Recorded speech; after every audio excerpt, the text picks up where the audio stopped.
या बातमीपत्राचे प्रायोजक आहेत pro rich look skin and hair studio. नमस्कार, पोलीस माझा न्यूजच्या बातमीपत्रात आपलं मनापासून स्वागत। पाहूयात काही विशेष घडामोडी।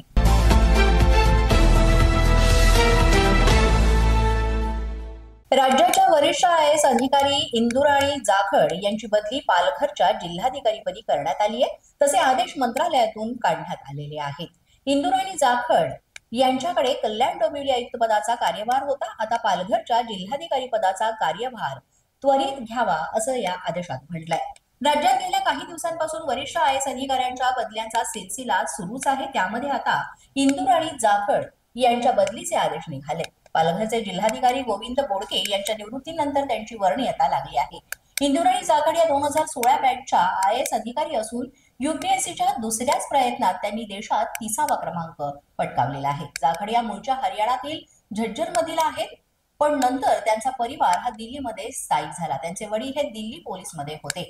इंदुराणी जाखड यांनी 2013 साली MBBS ची पदवीही घेतली आहे। पालघर ST आगारामध्ये 5 नवीन बसेस दाखल झाल्या असून यातली एक बस स्वारगेट, 2 बसेस पैठण आणि 2 भुसावळसाठी सोडण्यात येणार आहेत।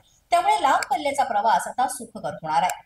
पालघर आगारातील नवीन बस लोकार्पण सोहळा हा मंगळवारी पालघर बस स्थानकात विभाग नियंत्रक कैलास पाटील यांच्या हस्ते पार पडला। 14 वर्षांपेक्षा अधिक आयुर्मान झालेल्या 12 गाड्या या सप्टेंबर महिन्यात कालबाह्य होणार आहेत। त्या दृष्टीने लांब पल्ल्याच्या प्रवासासाठी बसेसची मागणी करण्यात आली होती आणि त्यामुळेच पालघर ST विभागामध्ये प्रवाशांच्या सोयीसाठी 30 बसेसची मागणी करण्यात आली होती। यातील उर्वरित गाड्या ह्या लवकरच सेवेत दाखल होतील असंही सांगण्यात आलंय। गुजरातच्या बनासकांठामध्ये एका फटाक्याच्या कारखान्याला भीषण आग लागली आणि स्फोटामध्ये 17 जणांचा दुर्दैवी मृत्यू झालेला आहे। मृतांचा आकडा वाढण्याची भीती सुद्धा वर्तवण्यात आली आहे। कारखान्यात झालेला बॉयलरचा स्फोट आणि त्यामुळे ही दुर्घटना घडली। स्फोट झाला तेव्हा कारखान्यात 30 कामगार काम करीत होते।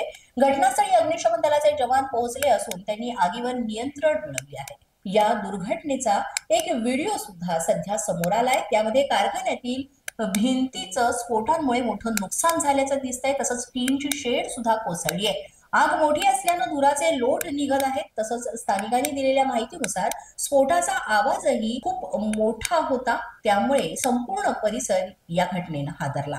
पोलीस माझा न्यूजच्या बातमीपत्रात वेळ झाली एका छोट्याशा विश्रांतीची। पाहत रहा पोलीस माझा न्यूज। या बातमीपत्राचे प्रायोजक आहेत pro rich look skin and hair studio. विश्रांतीनंतर पुन्हा एकदा पोलीस माझा न्यूजच्या बातमीपत्रात आपलं मनापासून स्वागत।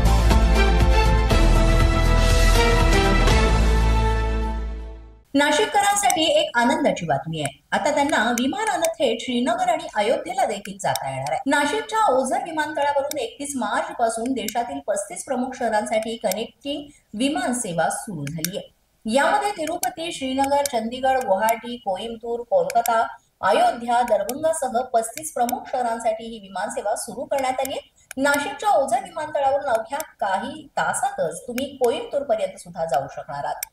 यामुळे ओटीला जाण्यासाठी याची सुलभता जी आहे ती अधिक होणार आहे आणि कनेक्टिव्हिटी वाढणार आहे। 35 प्रमुख शहरांसाठी कनेक्टिंग विमानसेवा सुरू होणार आहे आणि देशातल्या सर्वच भागातील विमानसेवेमुळे नाशिकची कनेक्टिव्हिटी सुद्धा वाढणार आहे। त्याचा फायदा नाशिकच्या पर्यटनासह उद्योगाला देखील होणार आहे। राजगुरुनगर नगर परिषदेने लागू केलेली भरमसाठ करवाढ तात्काळ मागे घ्यावी अथवा त्या करवाढीला स्थगिती मिळावी यासाठी 15 दिवसांपूर्वीच आंदोलन करणाऱ्या ॲडव्होकेट दीपक रिगळे यांनी मंगळवारी शोले स्टाईल आंदोलन सुरू केलं। उपमुख्यमंत्री एकनाथ शिंदे यांना जुन्नर येथे त्यांनी निवेदन सुद्धा दिलं होतं। नगरविकास राज्यमंत्री माधुरी मिसाळ यांचीही भेट घेऊन त्यांनी याबाबत माहिती दिली। दोन्ही मंत्री तसंच उपोषण आंदोलनाला भेट देऊन पाठिंबा व्यक्त करणाऱ्या आमदार बाबाजी काळे, माजी आमदार दिलीप मोहिते पाटील यांनी सुद्धा स्थगिती मिळवून देऊ असं आश्वासन दिलंय। त्यानंतर 4 दिवस सुरू असलेलं हे आंदोलन मागे घेण्यात आलं होतं। विधानसभा अधिवेशन काळामध्ये किंवा मग याच्या अखेरीस शासन करवाढीला स्थगिती येईल अशी अपेक्षा ठिगळे आणि त्यांच्या सहकाऱ्यांना होती। मात्र आश्वासन देऊन सुद्धा निराशा पदरी पडल्यानं हतबल झालेले ॲडव्होकेट दीपक ठिगळे यांनी नव्या दमानं पुन्हा आंदोलन सुरू केलेलं आहे आणि त्यांच्या अचानक सुरू झालेल्या आंदोलनाची माहिती मिळताच प्रशासकीय अधिकाऱ्यांचे धावेदळ आणले। शासनानं करवाढ राजगुरुनगर येथील प्रांताधिकारी कार्यालयाच्या समोर नगर परिषदेच्या पाणी पुरवठा करण्यात येणाऱ्या पाण्याच्या टाकीवर सकाळी 8च्या दरम्यान हे आंदोलन सुरू केलंय। अशाच नवनवीन व्हिडिओसाठी पोलीस माझा न्यूजचं YouTube चॅनल सबस्क्राईब करा। तसंच आमचं फेसबुक, इंस्टाग्राम आणि ट्विटर अकाउंट फॉलो करा। अधिक माहितीसाठी आमच्या www.polismazhanews.com या वेबसाईटला भेट द्या. पाहत रहा पोलीस माझा न्यूज.